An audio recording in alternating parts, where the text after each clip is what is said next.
इंसान इस जमीन पर कदम रखते ही इस दुनिया को समझने, इसकी बनावट, निजाम और राजों को जानने की जुस्तजू में लग गया और उसने कायनात में ऐसी निशानियां देखी जिसने उसे सोचने पर मजबूर कर दिया कि दुनिया बिना किसी खालिक के नहीं चल रही और न ही इतना पेचीदा निजाम बिना किसी खालिक के कंट्रोल के चल सकता है। इस सवाल का जवाब अल्लाह ने अपने पैगंबरों पर नाजिल करदा आसमानी किताबों में दिया। लिहाजा जब कुरैश मक्का हजरत मोहम्मद सल्लल्लाहु अलैहि वसल्लम से कोई मौजज़ा दिखाने को कहा करते तो हुजूर पाक सल्लल्लाहु अलैहि वसल्लम उन्हें यही जवाब देते कि यह कुरान ही आपका सबसे बड़ा मौजज़ा है, क्योंकि यह किताब न सिर्फ उस जमाने के वाक़ियात और हालात और तमाम मसाइल के लिए नूर और हिदायत थी, बल्कि आने वाले ज़माने के लिए भी मशाले राह है, जिसमें फल्कियात, नबातियात, फिक़्ह-उ-जुनियात, मबाद-उल-तिबियात, अर्ज़ियात और रियाज़ियात की बेशुमार बातें और हैरत अंगेज़ राज मौजूद हैं, जिसे आज की जदीद साइंस दरियाफ्त कर रही है और हैरत से इस मुक़द्दस किताब की तरफ देख रही है जो 1,500 साल पहले अरब के बंजर सहरा से निकला, जहाँ साइंस और टेक्नोलॉजी का नामो निशान तक नहीं था। इस मुक़द्दस कलाम में इस कायनात के बेशुमार राज मौजूद है, जिनमें से चंद एक निकात का हम जिक्र करेंगे।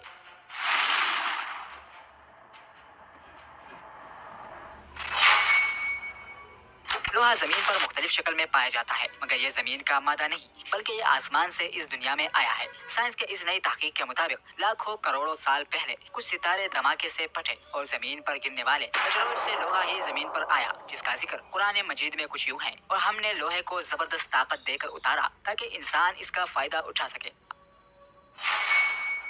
आज से 1400 साल पहले जब कॉस्मोलॉजी का इल्म मौजूद नहीं था और न ही टेलीस्कोप की दरियाफ्त हुई थी, उस वक्त कुरान मजीद ने इस कायनात के बारे में कहा था और आसमान को हमने अपनी कुदरत से बनाया और बेशक हम इसे फैलाते जा रहे हैं। इसकी तस्दीक 20वीं सदी के साइंसदान स्टीफन हॉकिंग ने अपनी किताब a brief history of time में की है। हॉकिंग ने लिखा है कि कायनात फैल रही है और ये इस सदी की सबसे बड़ी दरियाफ्त है। इस आयत की तशरीह में मशहूर मुफक्किर इब्न अरबी ने भी अपनी तहरीरों में लिखा है कि अल्लाह की तख्लीक का ये अमल मुसलसल जारी है और ये कायनात फैलती जा रही है।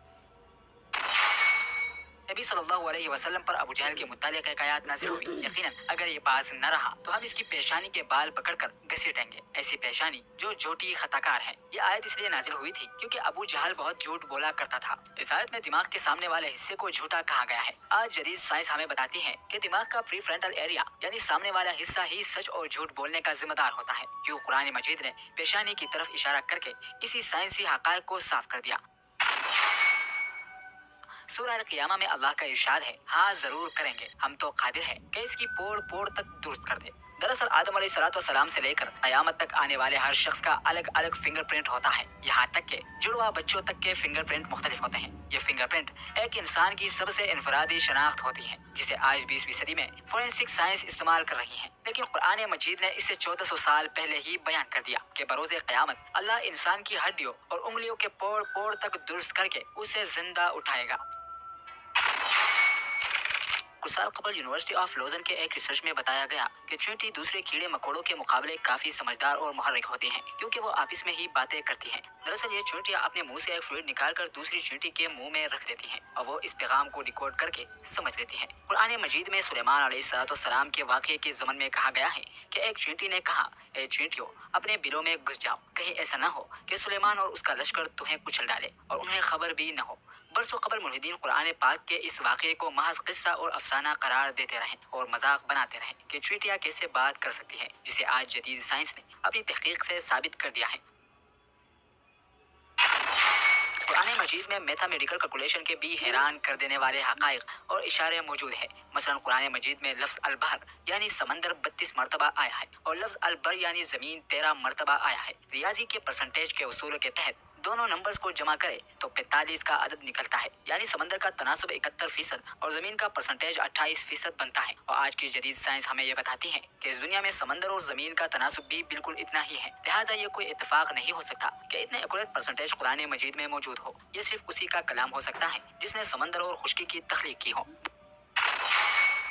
दुनिया का हर जानदार खुलियों से बना एक मखलूती मखलूक है और खुलियों सेल से ही तमाम जानदार की तख्लीक होती है। इन खुलियों का मरकजी किरदार क्रोमोसोम होता है, जिससे डीएनए बनता है। दरअसल दुनिया के हर जानदार के अंदर मखसूस तादाद में क्रोमोसोम पाए जाते हैं। इन क्रोमोसोम्स में इस जानदार के तमाम मौसी खुसूसियात पाई जाती हैं जो वह अपने आबाओ अजदाद से हासिल करता है और जिसमें इसके बनावट, शक्ल सूरत और आदाद व अतवार सब कुछ मौजूद होती है। इंसान की खुलियों के अंदर 46 क्रोमोसोम्स पाए जाते हैं, घोड़ों के अंदर 64, बिल्ली के अंदर 38 जबकि बकरियों में 60 क्रोमोसोम्स मौजूद होते हैं और इसी तरह हर जानवर और पेड़ पौधों का अपना अलग अलग क्रोमोसोम नंबर होता है। वाज़ेह रहे कि क्रोमोसोम्स की दरियाफ्त प्रोफेसर वाल्टर फिलिप ने साल 1882 ईस्वी में की थी, जबकि इंसानी क्रोमोसोम्स की दरियाफ्त साल 1956 में हुई। अब अगर हम कुरान मजीद में सूरह अल-ज़लज़ला में गौर करें, इस आयत में मौजूद लफ्ज़ इंसान से पहले 46 हर्फ आते हैं। यह हैरानी की बात है कि इंसानी जिस्म में भी 46 क्रोमोसोम्स पाए जाते हैं। इसी तरह सूरह अल-बकरा में लफ्ज़ बंदर से पहले 48 हर्फ आते हैं और बंदर के जिस्म में भी 48 क्रोमोसोम्स होते हैं। इसी तरह सूरह नमल के अंदर लफ्ज़ शहद की मक्खी से पहले 16 हर्फ आते हैं,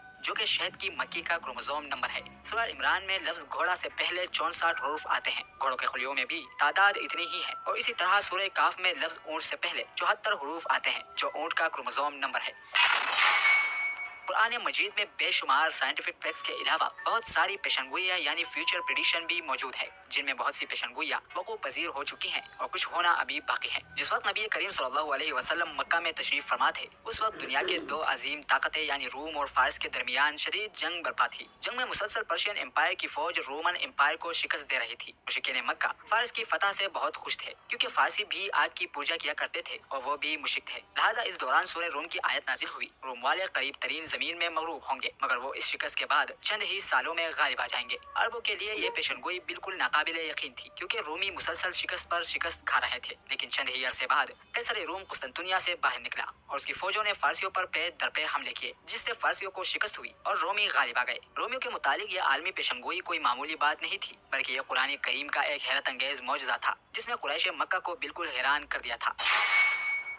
9 हिजरी में जब रसूलुल्लाह सल्लल्लाहु अलैहि वसल्लम की क़यादत में मुसलमानों ने मक्का को फतह किया, तो फतह मक्का के दिन नबी पर ये आयत नाजिल हुई, बेशक अल्लाह मुसलमानों से राजी हो गया है और उन्हें जल्द ही फतह नसीब हुई और अब मजीद बहुत सी नेमतें भी देंगे जिन्हें वो लेंगे। अल्लाह ने इन आयात में मुसलमानों को फतह मक्का के बाद कई जंगों में फतह की खुशंजी दी है। तारीख गवाह है कि फिर मुसलमानों ने खैबर, हुनैन, तबूक और खुलफा के दौर में बेशुमार इलाके फतह किए और मुसलमानों को माले गनीमत हासिल हुई। दुनिया में कोई ऐसी किताब नहीं है जिसके हर वर्क, हर आयत, हर जुमले में इतने राज छुपे हों। आज से 1400 साल पहले किसी इंसान के लिए ऐसा किताब लिखना नामुमकिन था। ये सब वही बता सकता है जिसने ये सब बनाया हो, जो इस कायनात और तमाम मखलूक का खालिक हो। कुरान मजीद के और कितने राज और पेशनगोइयाँ मुस्तकबिल में सामने आएंगी, ये तो वक्त ही बताएगा। लेकिन ये बात वाज़ेह है कि इंसानी दिमाग का कुरान मजीद को समझने का ये सफ़र अभी नामुकम्मल है और ये सफ़र अपनी मंजिल की जानिब रवा है। मोअज़्ज़िज़ नाज़रीन, अगर आपको हमारी ये वीडियो पसंद आई तो इस वीडियो को लाइक और शेयर कर दीजिएगा और हमारे और अपने चैनल दास्तान कुरान को ज़रूर सब्सक्राइब कीजिएगा।